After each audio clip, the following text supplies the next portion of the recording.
Bam. Yes, we are live. Hey, everybody. This is True Powers Mind, and this is TPIMS are live. I have Jane Elliott, the world-renowned educator, my cousin, and a great member to society as a whole. We want to talk today. As you see, the title of this video is The Trump Virus. And Cousin Jane was really explaining just a second ago the real seriousness of when we have a clown running the peanut gallery at a critical time. So, Cousin Jane, you're there, and just continue on with what you was talking about. Well, I have to take exception to your calling him a clown. Clowns are funny, and clowns that make us feel good. And clowns do things that to make children laugh and to amuse you. This fool isn't doing that. This fool wiped out all the things, the precautionary measures that Barack Obama put in place because Barack Obama knew about things like plagues. He knew about those things because he was well-educated and well self-educated about things that he didn't have to know about. He investigated and found them out before he became president and then while he was president, and he set in place things that would keep us from going down this ugly, destructive road. Mr. Downstairs T. Rump took all those out with executive orders. He wiped them all out. So here we are now, 3.5 years later, suffering not from the virus, because we could have handled the virus if it had been handled properly at the beginning. But we did it the Trump way. Ignore it and it will go away. Or I think that by a miracle, it will just disappear. As he said on television, I'm not exaggerating this. That is exactly what he said. He is waiting for it to disappear. And guess what's disappearing? Our economy, which he was so proud of, which Barack Obama put in place. Over how many people now have died? Over 900 people are dead. They disappeared. And they disappeared without any of their loved ones at their sides while they were dying, because they couldn't come in the room with their dying relatives. Right. This is absolutely a mark of the insanity that you get when you select a fool to run the country. And that's what we've done. He wasn't elected. He was selected by a few states' electoral college members who didn't know what they were doing either. So if you put the wrong people in place in the electoral college and you don't train them properly, they'll choose someone who hasn't been trained properly and put him in the wrong place, and look at what we're suffering because of it. Now, you're going to get a lot of calls that say, this wasn't Trump's fault. But virus wasn't Trump's fault, but his reaction to it, his absolute determination not to be prepared for it, because that isn't going to happen under on my watch. None of those things are going to happen while I'm president. The only way we can keep those things from happening is to change presidents. Wow. And get someone who understands, I don't know, basic biology and science, perhaps, instead of a bunch of no, it's not my fault. That's a horrible question. And the thing that really upsets me, because I appreciate older folks. I appreciate their wisdom. I appreciate their knowledge, if they have it, if they accumulate that during their lifetime. But to tell older folks that you need to be willing to die so that we can continue this economy that produces nothing but creditors and debtors, that's beyond savage. That's on a different level. The idiot that said that, I'm willing to die if that's what it takes. If I had been in his presence, I'd have said, do it now. Let's see if that cures it. Immediately get on. What a ridiculous thing to say. What an absolutely ridiculous and thoughtless and heartless thing to say when there were people dying and their relatives are going up to the window of their hospital room and looking in to watch them and to give them some kind of an uplift. Right. But this man gets on television and says, well, if that's what it takes, that's a small price to pay. He hasn't died yet. He doesn't know whether that's a small price to pay. And I suspect at the view of that kind of thing, he better be real careful in the future, because his eternity could be really unpleasant. Oh, extremely unpleasant. And I don't even want to get into the metaphysics of death or none of that, but let's just deal with life.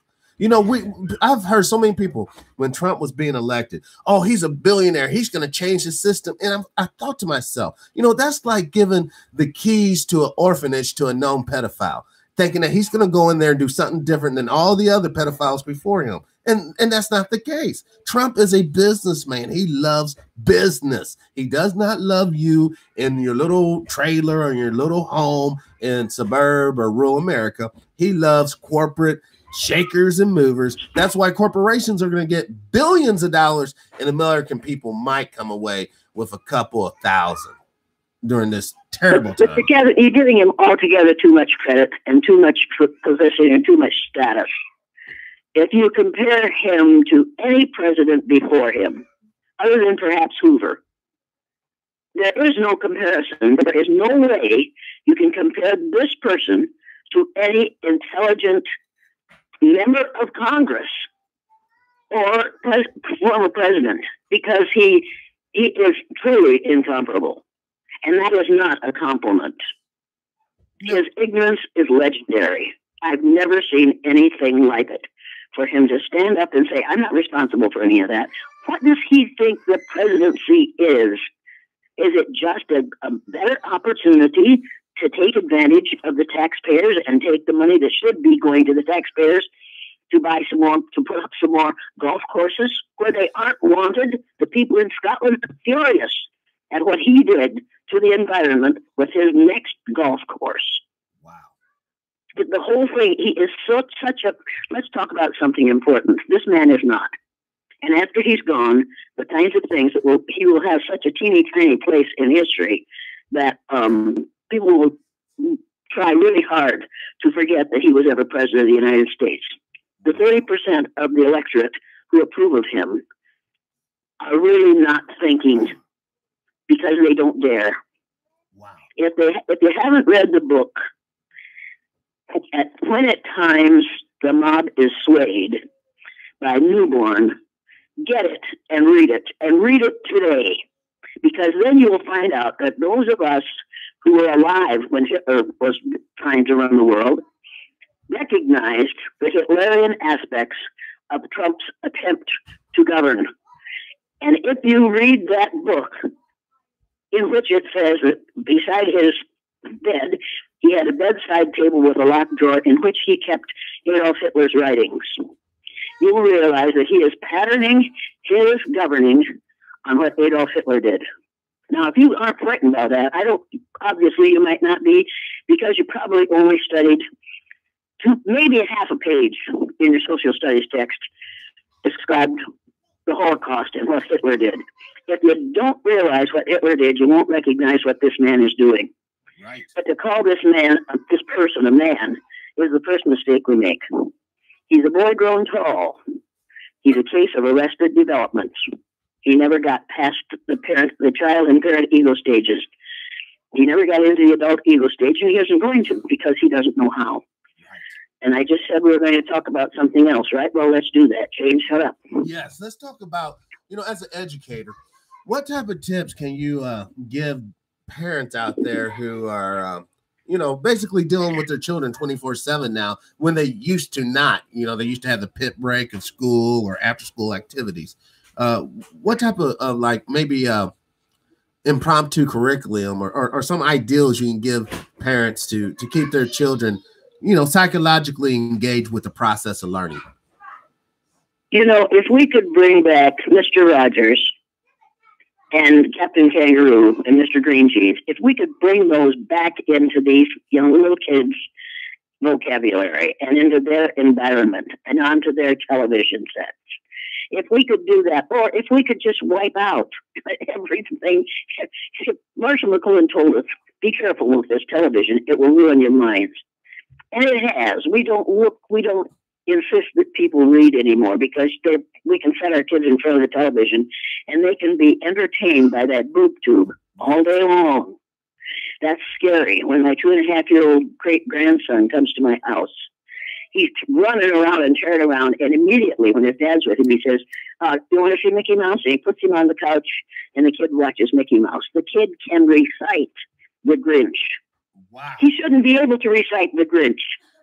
And he shouldn't know how to pronounce Mickey Mouse. There's nothing there that 2.5-year-old child needs, but it's motion, it's sound, and it's color in front of his eyes. That doesn't teach him how to read a book. Nope. That doesn't teach him to love the printed word. People who don't love the printed word miss a whole lot in their lives. I don't want that kid to miss that much.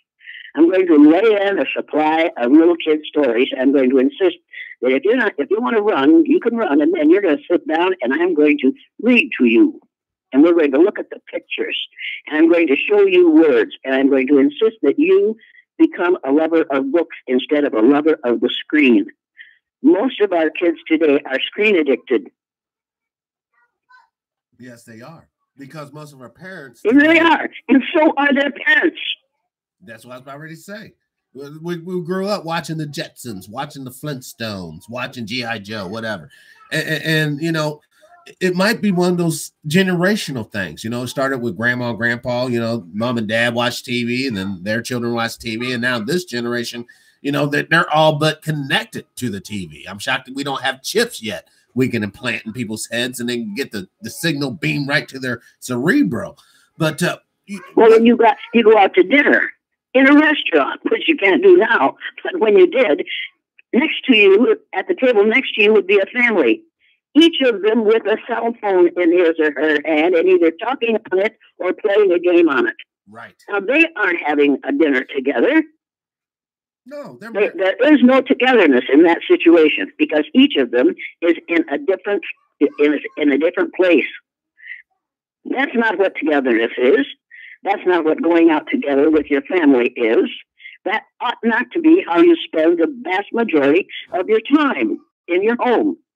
So I let this kid, this great grandson of mine, I took him outside yesterday. We have this little teeny tiny house in this senior retirement area. And I just let him, I took a ball and we kicked it back and forth at each other. And he was just howling and laughing. I wore him out. I want him worn out. Not because I don't want him to break things in the house because he's already broken everything he could. And he's already learned how to play with the locks and make them not work. So take him outside and let him run off his energy. And that's what we did. And he had an absolute blast. He laughed all the time he was out there. His father was just kind of confused, as if, why are you doing that to my son when he should be sitting down? And I'm thinking, you should be sitting down maybe, but he should be running.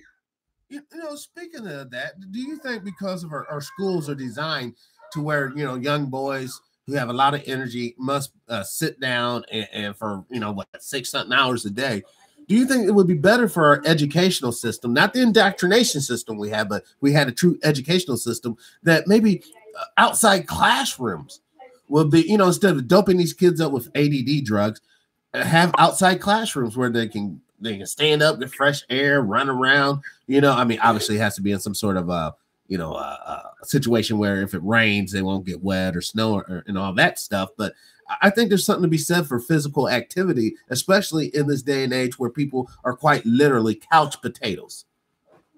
Yes, they are. And I think John Dewey said, a really great educator said, we learn by doing. These kids should be doing things. This little great grandson of mine yesterday figured out half a dozen things, and his father went, how did he know that?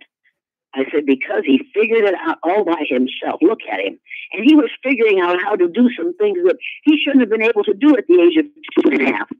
But I didn't stop him. I didn't say, you can't do that. I just said, watch him. And he watched that kid do things that he didn't believe he could. Where would he learn that? I said, he figured it out. Let him figure it out, for God's sake. Don't tell him how to do everything. Give him stuff that he can manipulate, because he needs that kind of experience, that manipulating. It's important. Schools ought to be places where kids learn by doing. When I was teaching 3rd grade, we learned by doing. Drove the other teachers crazy. They were just furious most of the time, because my kids were making noise and they were doing active things, and every one of them learned something from everything that we did every day. They learned something they wouldn't have known had we not done that. They couldn't have learned that out of a book. They had to learn it by doing it. We set up a store at Christmas time so that they could buy presents for their family members out of Room 10 store. Each of them it was a clothing store because we were studying the clothing in it. And each of them brought clothing that they had outgrown, that was in good shape. And then we paid them for it in room 10 money, stopped the store, and then we had a grand opening, and the principal came down and cut the ribbon, and we opened the room 10 store. I tell you, those kids learned so much. One kid borrowed money from somebody else because he didn't have enough money for this shirt. And he came up and he wanted to know, I got my shirt. I said, how'd you get it? Well, I just borrowed money. I said, you can't borrow money. You can't do that. Now you'll have to pay it all back. Well, they've got lots of money. You have to pay it back, and you have to write an IOU to every one of those kids that you borrowed money from. So I wrote out the IOUs, and he signed them and handed them out. And the next day, he had to bring some little trinket from home. And we would pay him more than it was worth, because that's what you do when you have a retail establishment.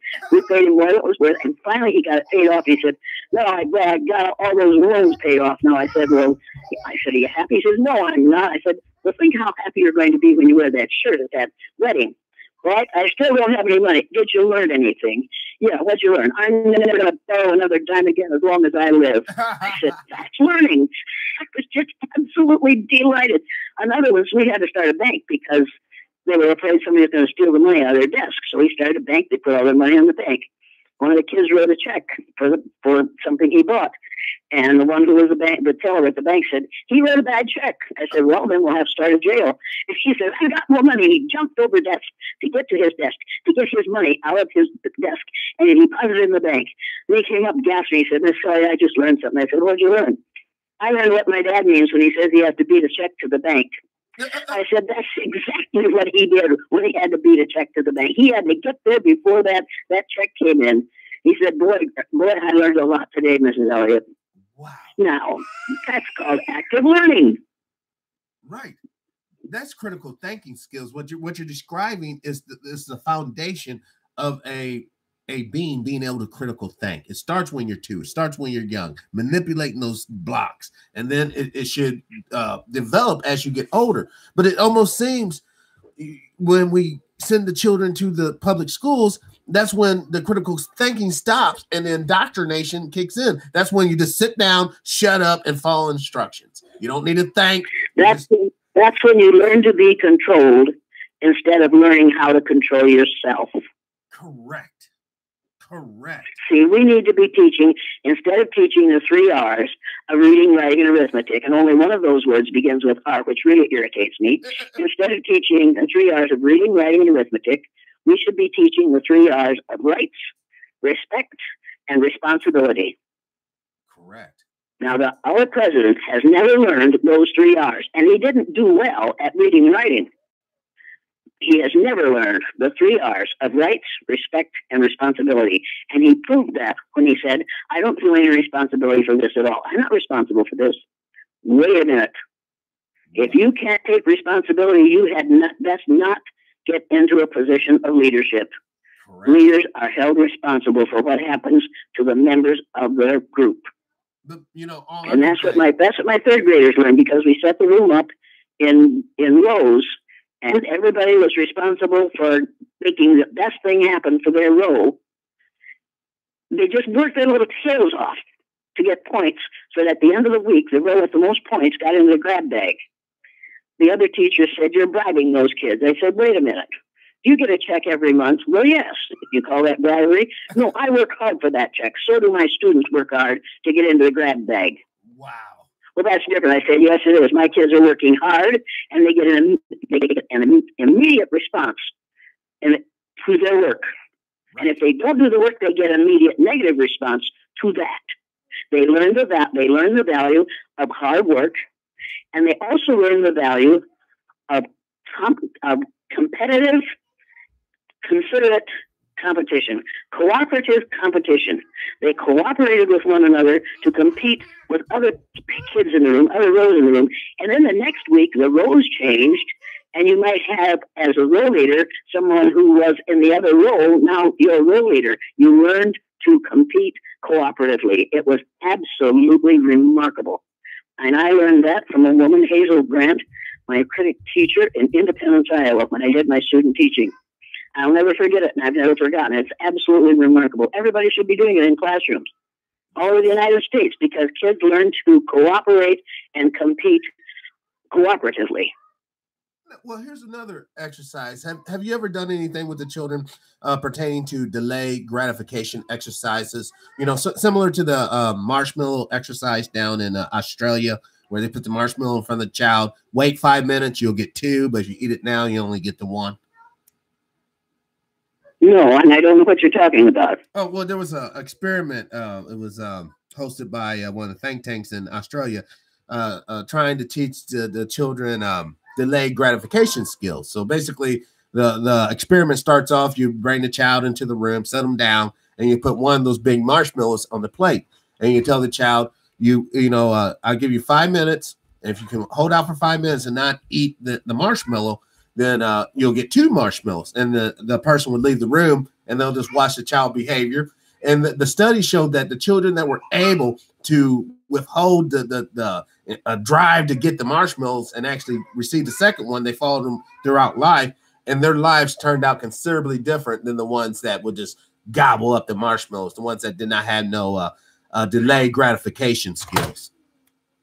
Absolutely, and that's exactly what happens with the blue-eyed, brown-eyed exercise, and that's what happens with the way I set up my room. Everybody, you delay gratification because there's something good coming at the end of it, and you work hard. You work hard for that good result.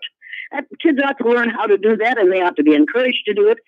They ought to be taught how to do it. They ought to be taught how to get through this moment so that you get to the big moment.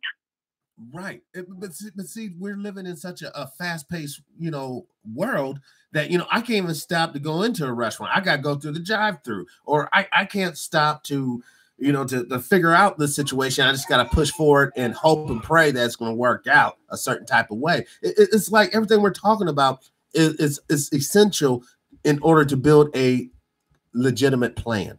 You have to be able to. Well, that's what you get when you can poke a button on a machine and get instant gratification, instant answer to your problem. That's not how you find. That's not how we learn how to solve problems. Right. You learn how to rely on Google. That's what you do. You have to, but you don't learn addition and subtraction, multiplication and division by poking buttons on a cell phone. Right. You learn it by learning the addition and subtraction facts and the multiplication and division facts. That's how you learn it. You don't learn how to write by having the mirrors, the machine, show you how to do it. You learn it by practicing writing. Of course, when I was a kid and when I was teaching third grade, we were still doing cursive writing. And cursive writing arranges your brain cells. You have to think about what your hand is doing when you do cursive writing. It is really quite remarkable. The kind of organization that your brain achieves as a result of doing cursive writing. And people who are going to say, now, that's the silliest thing I ever heard. Wait a minute. You don't learn to play basketball by having the coach put a ball in your hand and saying, "Now play basketball." There are some skills you have to learn, and each of those skills helps your brain to organize the cells in your brain, and your thought processes are organized by using them. Correct. Not by looking at a picture on a machine. Correct. You don't learn that. Like when I learned how to build houses, construction, you actually learn by picking up the saw, cutting the boards, measuring it out, putting it in place. You cannot get that by instruction. I cannot sit here and physically tell you how to build a house. I could show you, go out there and on the subfloor, and we start laying out the floors and start pushing up walls and stuff. But that requires physical effort. And Jane, a lot of people do not want to put in the physical effort. They want the surprise at the end without putting the work in the beginning. But if you've been brought up in a situation where it isn't necessary for you to do the difficult stuff to get through this situation, if you just get the end before you work on the means, then you aren't accustomed and you don't know how to deal with this. That's exactly what we have going on in this country today. A person who has never had to work to get ahead. It's always been handed to him. And if we just keep on handing things to our kids instead of saying, here's a set of rules, and here's a set of procedures. When you go through these rules and these procedures, then you'll be able to do this. Correct. You can't build a house unless you know how exactly which end of the nail you pound on. Yeah, it will be difficult if you turn it upside down. You know, we don't worry about the foundation. You can't have a good house without a good foundation.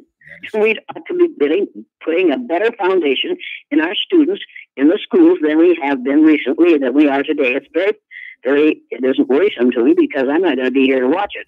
But somebody is, and it's going to be unfortunate if we have to start from scratch.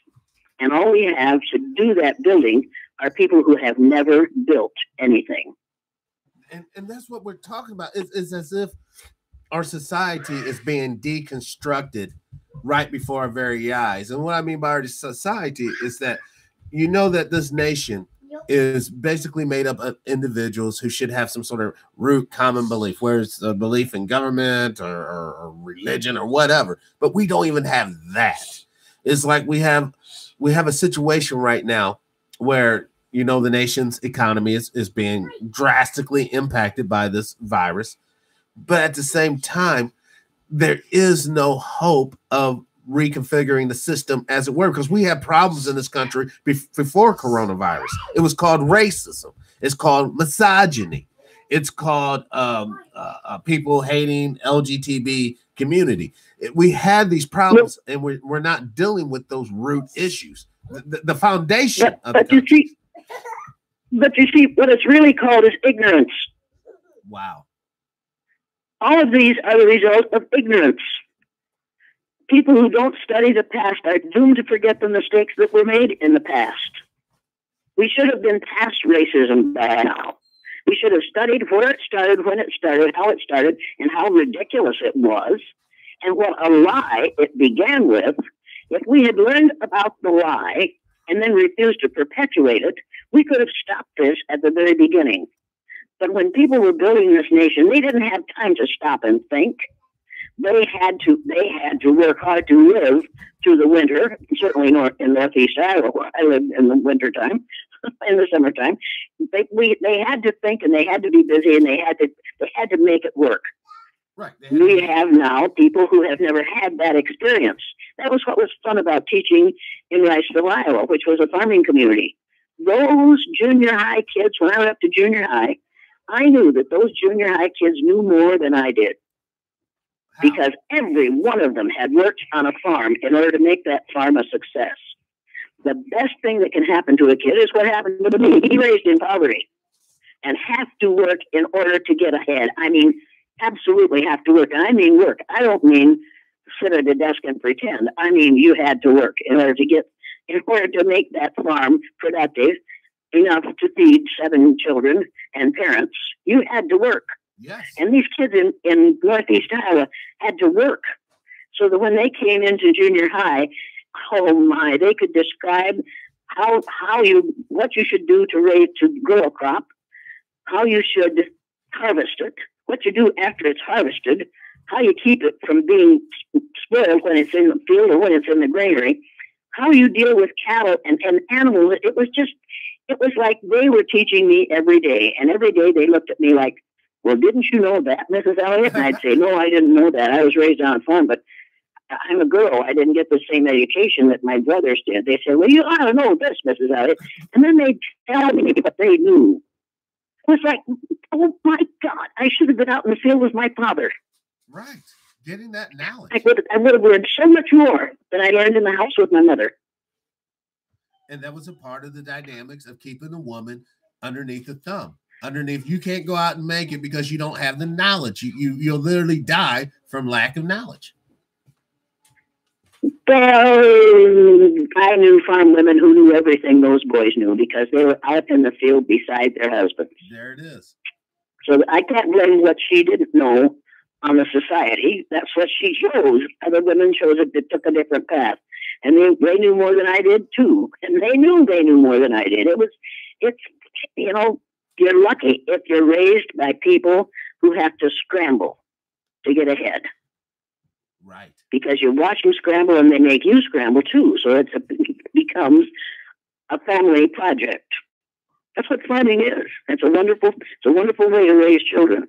You can't do it anymore, but because of so many labor-saving devices. Some of those labor-saving devices are more destructive than they are instructive. That's too bad. Right, because children are the original labor-saving devices. You know, if you put you're talking like a father now. You're not talking like a mother. Believe me, having children is not they are not labor-saving devices. They make you work harder than you would have had you stayed child-free. I don't want to say that. I've got a house full of children. They're going to rebel on me, Jane. You will not get any agreement on that situation.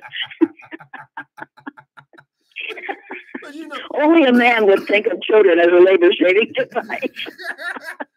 Put on the word. But I'm going to put that in my diary. Patrick said, having children is a labor-saving device. Evidently, he's never had any. I'm like the little old man in the little house with too many kids. Don't know what. I'm sure you can hear them in the background. But but that's the good thing is that the one good thing we can bring out of this pandemic or the quarantine situation is perhaps we can get closer as families. Perhaps we can stop knowing everything about our coworkers and start picking up some ideals about the people in our households. What's their dreams? What are their aspirations? Because I think there's been such a this could be really good for families. Yes, if you can stand it. Yes. This could be really good for families. You're going to find out how it felt to be a pioneer family. Wow. Because you aren't going to be able to get away from there, and you're going to have to deal with one another. You're going to have to interact with one another in ways that you haven't interacted with one another for a very long time, or if at all. Correct. Because now you're going to be together 24/7. That isn't the way it has been in this country for the last probably 50 years. Exactly, if not more, because let's face it, when welfare and programs like that first came out, they weren't a family uniting situation. In fact, they were a family dividing situation. The man has to be out of the household before the woman would get, I guess, benefits or the check or whatever. So that's actually been detrimental, and the nation has suffered because, unfortunately, when we look at the trend, even presently, and you look at the way single mothers raise specifically their sons versus a son being raised in a mother and father type situation and traditional values being installed in that young man, you won't have situations where he leaves the household and becomes a menace to society versus an asset to society. Because at the end of the day, cousin, we are all in this together. This pandemic should show just how interconnected we are, not just as a nation, but the whole planet. And I know a lot of people have issues with the whole climate change situation. Oh, it's not real true. There's no situation that man's causing. This is all natural cause and effect. No, it's not. When I can point to different oil spills, I can point to right now in Bridgeton, Missouri, we have a fire raging in a landfill, but it's a radioactive fire. That means that there's probably radioactive particles getting off into the water table because of this. All right. That's man-made. That's not natural. There's a lot of things that we have done due to our ignorance, due to our lack of critical thinking, allowing our leaders who are motivated by corporate profit before human habitation, because we don't have an environment to live in, folks. I don't care how rich, I don't care how smart, I don't care how pious you are still going to suffer because the planet is suffering. Now, I'm not no tree-hugging hippie, but I do recognize that we should preserve the land, not just for our sake, and not even just for our children's sake, but for the sake of human beings to come in the far future. And that is our duty as stewards, not to be religious, but just common sense, folks. You're gonna dirty up you can have common sense without being religious, quite frankly, and you can have lots of religion with no common sense. Correct.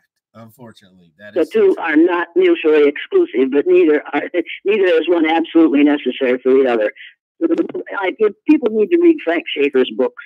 because Frank Schaeffer is the person who brought the evangelical business to this country. His father taught it to him in the UK, and his father was Franklin Schaeffer, and Frank Schaeffer brought that to this country and introduced it to all of us. It's the biggest mistake, and he admits today that it was the biggest mistake he ever made, because we have twisted that just the way we twist other good things in this country to make it more money-making and less human-making. Correct. And that's exactly what's happened with the evangelical movement. I mean, but okay, because I've done a few series, it's called The Culture of Death. This nation is culture of death. Unborn child can be murdered. Now they're basically talking about euthanasia for the elderly who are susceptible to corona. It's like, if you do not have a purpose, or you don't somehow contribute to society, there's this like underlying sub-belief, like you're not needed. You shouldn't even exist. Why are you even here? And, you can point to conspiracy theories such as Agenda 21 or even the Georgia Guidestones, where it points out that, the earth has to be reduced in population to 500 million. And that's ideal. That's a utopia. My whole point is there not enough resources? Is there not enough land to support us all if we would divide it equitably? Well, there isn't enough if we use it badly. And there isn't enough if we disregard the mistakes of the past. And there isn't enough land to support greed, the kind of greed that is ruining this situation, that is running this country right now. Right. That kind of greed starts at the top and permeates the entire society. When the greatest thing you can become is a multimillionaire, you have to remember that somebody has to become less money-wise in order for you to become more money-wise. So you have to decide what you want to be, what you want your life to be, and what you want your contribution to this society, to the world to be. Do you want it to depend on how much money you make, or do you want it to depend on how much difference you make? Wow. My dad said, you can make a dollar or you can make a difference. Now decide what you're going to do. My brothers became civil engineers. They made the dollars. My sisters and I became teachers. We made a difference, and we still make a difference in the children that we taught. Once you spend the money you've made, it's gone. But what you put in a child's head and the training you give a child, what you do to teach a child to live with other people, that remains as long as that child remains and as long as his offspring remain. Correct.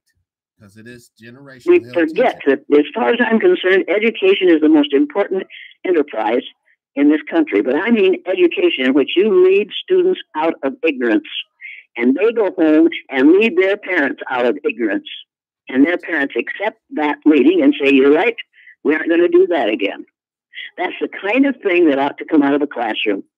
Kids ought to be taught how to be sensibly conserving citizens. Correct. School ought to be about creating good world citizens, not citizens of the United States of America, but citizens of the world. That ought to be what schools are about. But that isn't what schools are about right now. It hasn't been for a long time. But talking like that, cousin, now the new world order comes into life. What? I can hear people. What did she just say? World citizens? America first. America first. No, I agree with what you're saying. I'm not talking about America first. No, I'm not talking about America first. I'm talking about saving the world. Because if the world disintegrates, do you think America is going to stay there while the rest of the world is being covered with water because the ice is melting in the Arctic? Do you really think that America will still be here after it is covered with water? Because we have proof in Northeast Iowa that it won't be, because there are just literally hundreds of tons of rocks all over the place in Northeast Iowa. There are, like, a lady in South Carolina maybe who said, could you send me a rock? I said, why do you want a rock? She said, because we don't have them down here. The glacier didn't get this far. Wow. It got that far in Iowa. And we've got all kinds of teeny tiny and huge rocks. And I never realized that there were no rocks in the southern part of the United States like we have in Iowa. Did you ever think of that? No, I did not until just now. I mean, no. See, the glacier didn't get past a certain point, so it didn't push all. So you don't have all those rocks with the glacier left.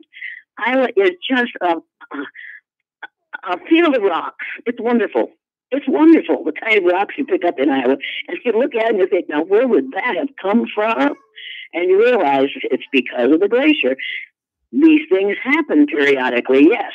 But what the climate change that we're seeing right now is man-made climate change, or man-induced, certainly.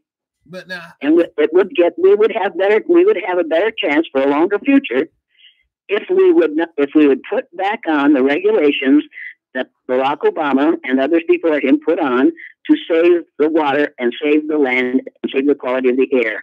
But all those were wiped out with presidential decrees by the one that we have there now. All that stuff that made it possible for students in Los Angeles to go outside for recess, all those regulations are gone now. So pretty soon we'll be back in the same situation we were before. About 8 years ago, when I would fly into this area, you could see where Los Angeles was by the cloud of smog, by the ugliness of the air. Suddenly, after Obama had been in place for several years, that cloud was gone. It is reappearing because we have taken off the regulations where the situation in the air is changing badly again. We need to realize that one person can make a difference. Anybody who says one person can't make a difference, all they have to do is look at what's happened in this country and in our environment in the last 3.5 years, and you realize that one person can make either a positive or a negative difference, and you have to decide which kind you want. If you want a lot of money for a few people, then you wipe out all those regulations, which kept them from making more money. Right. Then all you have is a worse environment, but a few people with more money. Now, this doesn't mean that I would support Bernie Sanders in anything. But what it does mean is we had a man who knew the right way to do this job, and we lost him. He had been there 8 years. Right. So the things that he had done have been wiped out by executive decree by this fool. And so now we're in worse shape than we were before.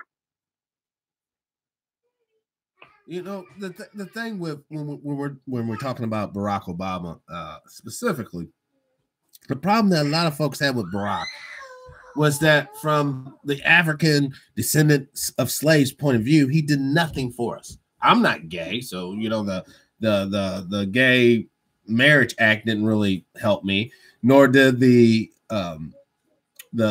total medical. Well, but it did help you. It did too help you. How? Because it made it absolutely illegal for you to mistreat people because their sexual orientation was different from your own. Yeah, but I never did that. The other things he did made it illegal for you to treat people badly because of your ignorance about their difference. That's good legislation. That says to people, if that's true in this situation, maybe I better be careful in another situation. Because believe me, if he hadn't done, no, he did the right thing. Now, he wasn't the president just of black people. He was the president of all of us.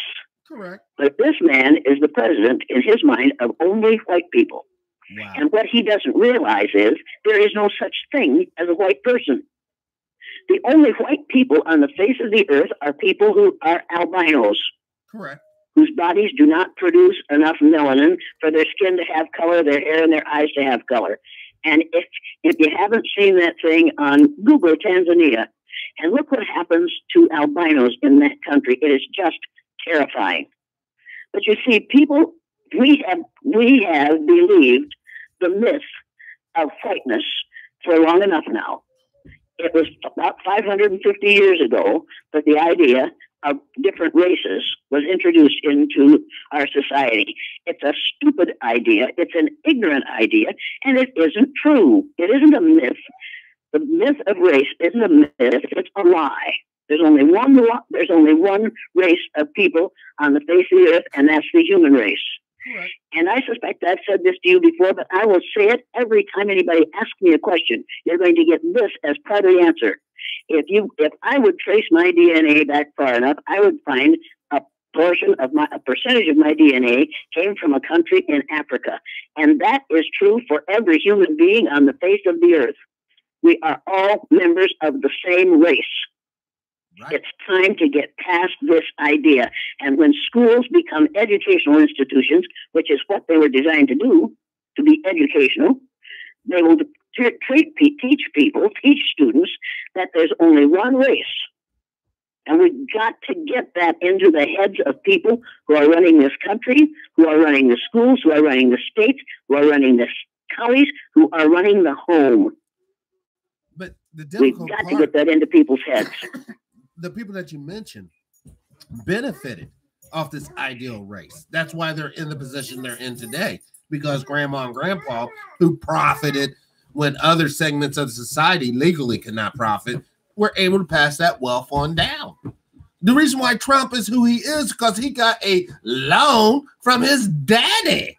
And the only reason why his daddy was able to do it. What his daddy didn't teach him was that part of his ability for being farsighted and for making good decisions came because of the black DNA in his DNA. Now we have to think of it in an entirely new and different way, don't we? Oh, wow. Wow. Yeah, many of the positive aspects that some of these pale-skinned, pale-faced people have are the result of the black DNA in their system. And they can't deny that it's there, but they can take advantage of it if they recognize it. You look at a black woman, you look at a black mother or a black grandmother, and you recognize what she has gone through and what she has watched her children go through, particularly her sons, and it still keeps keeping on. And you have to realize that there's something in that black woman that is not found in great amounts in pale-faced women. Wow. We haven't had to, so we haven't. Those black women have coping skills that I've never developed, but I'm working on it. And if I relate to the black DNA in my being, I can do what they can do. Correct. We've got to realize that much of the greatness that we see in people comes as a result of, at least partially, as a result of that blackness in our DNA. But you have to realize that black people left the equator, in the area of the equator, and traveled and populated every landmass on the face of the earth. Right. Their skin, their hair, and their eyes got lighter as their bodies adapt to the local environment, to the physical environment. Their brains didn't get smaller. Get that into your head, folks. There was an Asian woman here about 3 weeks ago, and I told her that she undoubtedly has black in her DNA, and she said, "Oh, I don't think we do." It was Peking man. I said, "Wait a minute. Peking man, Javan man, Neanderthal. Those all disappeared after Homo sapiens got here. You need to realize." Oh, she said, "I don't believe that." I said, "Go home, get a DNA test, take it back as far as you can, and then let me know what you find out." She found out that 190,000 years ago, her DNA appeared in Asia. Africa American people the Africans came into the Asian area about 190,000 years ago. That's what she found out. She has black in her DNA. She said, "I had no idea. I'm so glad I talked to you." Well, I thought you didn't get a chance to talk. You had to listen. Maybe you should say you're glad you listened to me. She should say that she should be glad that she can trace her DNA and find out the truth. Wow. And that's what every one of us should do. My nephew came out of a family meeting 6 months ago. Jane, I got to talk to you. I said, "What's going on, Tim?" He said, "I had my DNA traced." And I said, "What'd you find out, Tim?" He said that 0.001% of my DNA came from Nigeria. And we high-fived one another, and we were just tickled to death. Because he knew when he came into that meeting, he hadn't better tell it to the whole group. Because that would have made him sound like a nutcase. But when he got outside, he told me, and he was just floating. He was so delighted with what he had found out. we could all have that kind of pleasure in realizing that we are all members of the same race. We are all cousins, 30th to 50th cousins, and we all carry within us the greatness that those black people did when they left the equator. Correct. So then how has that been so distorted and almost weaponized by white supremacy and these ideals that we're going to keep the resources and you will stay poor forever? Well, you get the resources, number one. If you don't know this by the time you're 15, you've been badly treated. You've been badly educated. After that, if you decide not to learn it, that's self-imposed ignorance. You don't have to be that ignorant anymore. You can get off the net and go and get a book, like the book, Nile Valley Contributions to Civilization. Get that book. Get Robert Wald Sussman's book, The Myth of Race. He should have named it The Lie of Race, because it is a myth. It's a lie, a deliberately made-up lie to give people an excuse for killing other people, and how they could identify them. They identified them by skin color. It's a lie. We need to get past the lie. We need to, if your teachers don't know it, you need to know it, and you can educate your teachers. I'll not soon forget the teacher that was told, the junior high teacher that was told, we don't use that N-word in this school, and if you're going to say it, keep on saying it, I'm going to go out in the hall until you stop saying it. Wow. He educated her that day. He let her know that there are words that after you've been in Elliott's class, you do not say those words. And that there are words that are absolutely unacceptable.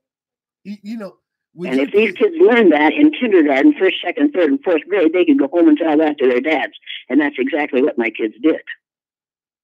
And now, that I didn't teach them much about respect for their elders, but I taught them something about elders that deserve respect. Would you share the story of the reverend, the good pastor coming to your house when you just bought the schoolhouse and the church beside it? And because I want to bring in the religious aspect as well. We talked about race and we talked about misogyny, but I want to talk about the religious discrimination that people will suffer. Could you tell that story with the people? You've heard it. I'm sure you've heard it several times. Man kept the Methodist minister, and I have been a member of the Methodist Church for years. I don't know what the hell. I just like the Methodist hymns. Baptist hymns are better, but I was used to the Methodist hymns. And the Methodist minister came out to our house in Osage, and he came out with a trap shooting piece of equipment that he used to learn how to shoot traps, and he was going to teach my son how to shoot traps. So he and my son shot traps out in the yard for a while, and then he came in and he began to talk to me about whatever it was we talked about, and we had a nice conversation, I thought. And as he was leaving, he was standing in the front doorway, and he looked up at me. He said, "Would you do me a favor?" I said, "Well, sure. What's the favor?" He said, "Would you find another church to go to?" I said, "Why? Why don't you want me to come to your church?" He said, "Because you upset the parishioners around you." I said, "And how do I do it?" He said, "Well, the words you use." I said, "Oh, I guess they don't like me to say she instead of he." He forgot, huh? He said, "Yes, well, that's hard on them. That's not the way they learned." I said, "Okay, I can go to another church." He said, "We've got a little church next door to you here." I said, "Yes." He said, "Why don't you start a church of your own?" I said, "I believe I will. Would you like to join?" He said, "Absolutely not." So he left it off. I quit going to church because I didn't want to upset the members of the congregation by indicating that I think that God is a spirit and has neither gender nor color. Oh, I wish and I could have seen God his is God is not, and I think that Jesus was not white. It says in the Bible that he had feet of bronze and kinky woolly hair. And I think we ought to look at it as it is. If you're going to base your religion on the Bible, then you should take it all in, and believe that. But of course, we don't let you go to a black church. You won't see a black Jesus. Oh, I know. No. Even though it's a long story, if you get started on religion, and I believe in God. He's real. I believe that in God the Spirit. Right. Who is also within all of us. Correct. And I believe some spirit helped those black first modern human beings populate every landmass on the face of the earth. I believe they were meant to do that, and they did it. And they were just fine until about 550 years ago, when, during the Spanish Inquisition, Torquemada decided they had to have a way to identify whether or not it was all right to kill you. And since they couldn't tell, they couldn't tell what your religion was by looking at you, they set upon skin color, because it was easy to identify people by the color of their skin. Yes. Like and this is ridiculous, and we ought to have learned better by now. But when we look at the time zone, you know, I kind of understand why the Anglos and the Saxons did that. You know, they were getting their asses handed to them by the Dutch and the Norwegians and the Vikings. So they're like, you know what, guys, instead of coming over here and kicking our asses in London, why don't you just take that shit down to Cape Town? You know, take that shit down to Africa, and we could do something now. They couldn't succeed in Cape Town because the sun would kill them. And so we had to build great big buildings to protect ourselves from the rays of the sun once we invaded all roads, once we went back to those countries from whence we came, and never recognized that those are the countries that we came from, and still won't admit that. Right. We will not admit that that's where we came from. That is the cradle of civilization. We moved Egypt into the Middle East so that we don't have to admit that it's in Africa, and all those wonderful things that the Egyptians gave us came from black people. Oh, it didn't come from aliens? Well, what about aliens? Didn't they build the pyramids, cousin? Oh yeah, that's how we got it. Well, it came from aliens. And when somebody says to me, "I'm biracial," I say, "Which of your parents came from outer space?" You know, hold on, real quick. Share with us your thoughts on Adam and Eve. Oh, that really irritates white folks. Most folks who think they're white. According to the Bible, as God picked in the Garden of Eden, the Garden of Eden means there was a lot of foliage there, doesn't it? The Garden of Eden means there's a lot of vegetation. When vegetation rots, as it does after it falls off the weed or whatever it is, falls to the ground and rots, it turns either very, very dark brown or black. That's the way it is. That's how we have oil and coal, from rotted vegetation under pressure for thousands and thousands of years. Okay, so God's in the Garden of Eden, and he picks up some dirt, and he fashions a man out of dirt. And God made man in God's own image, so obviously God must be a black man, right? Right. So the first man he made was undoubtedly black. He took a rib out of Adam to make the first woman. All rib tissue, all bone tissue is white because it's made of calcium. So he made the first woman white, really white, because it was made out of bone, which is really white. That's white. However, he took a bone from a black man to make a white woman. Now, isn't that interesting? Wow. The first man, God made man in God's own image. If that story is true, God is black. And every person that God created those first two people, but he made the second person out of material from the first person, which was a black man. Now that will ruin the creation story for a whole lot of Christians. Oh, big time. And I realize that. But you have to realize that shouldn't ruin it. It ought to justify what you've been teaching all these years. It ought to prove that this whole thing was started by some brilliant spirit.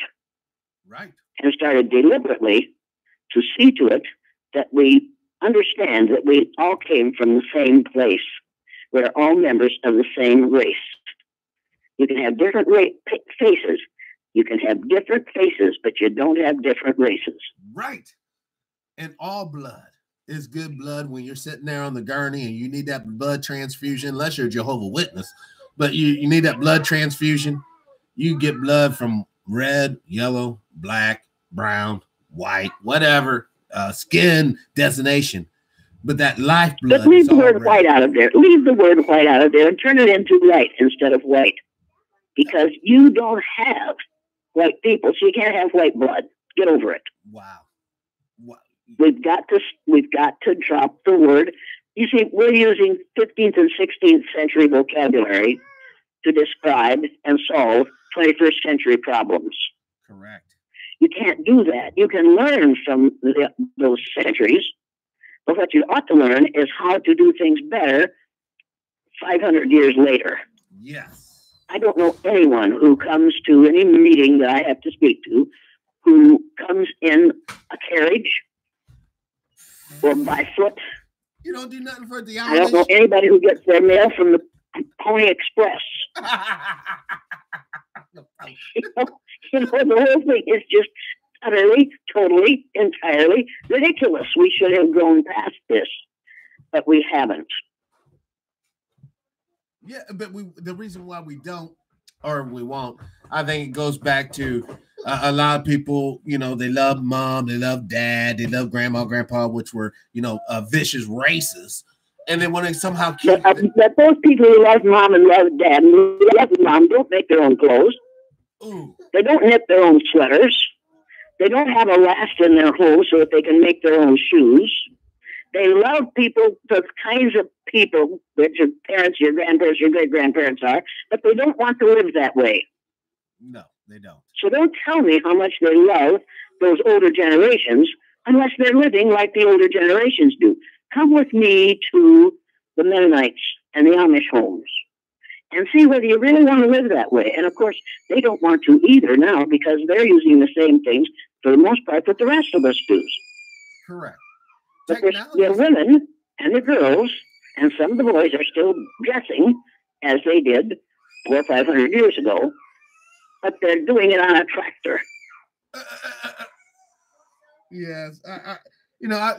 We all have heard the stories about the Amish boys getting in trouble because they have subwoofers in the carriage and all this and that. You know, and the thing about it is, we should not deny ourselves useful technology. Technology is what is allowing this show to happen today. And once we start to be resistant towards the future, I believe we begin to stagnate in the present. Well, we don't want that to happen, but we don't want to be so involved with the present and making the future that we do it only in materialistic ways. Correct. We've got to remember how really valuable the spiritual part of our being is and the spiritual part of our upbringing is. We've got to remember basic truth, which is we're all members of the same race. We're all put here for the same reason. Correct. And it wasn't to make money. It was to make the future better than the past was. We have to learn from the past in order to behave in the future in the present in such a way that the future will be better than the present and better than the past. And if that isn't happening, that's something wrong with us. Not wrong with the environment, it's not wrong with the technology, it's what's wrong with us as individuals. We can either choose to be or not to be. That is the question. Right. You know, we're up on the hour point. I want to take this time to just tell you, Cousin Jane, just thank you so much for coming on the show, sharing your knowledge, your thoughts, your ideals with us. At this point, I just want to, let you. Do you want to leave us with any wisdom and knowledge? Just whatever you have to say before we end the broadcast. Well, you have to remember what my dad said. A fair thing is a pretty thing, and a right wrongs no man. If it's right, it might impoverish you. It might make you uncomfortable. If it's right, it won't wrong you. We know the difference between right and wrong. Now do the right thing, damn it. There it is. Do the right thing. Because we are all in this together. And like Ronald Reagan said in that famous speech, we got somebody over there upset. If there was an outside force threatening humanity, how quickly will a lot of our self-hatred and a lot of our internal strife go away? Because it will be a matter of survival. We are at that point. But you've got some internal strife going right there, right now. Oh yeah. If you're going to survive, you better pick that child up. I know. Come here, baby. Come here. So So we're gonna end the show. I mean, the live studio audience is letting us know they are alive and well and upset. So I'm gonna take these kids outside for some exercise while we're in quarantine.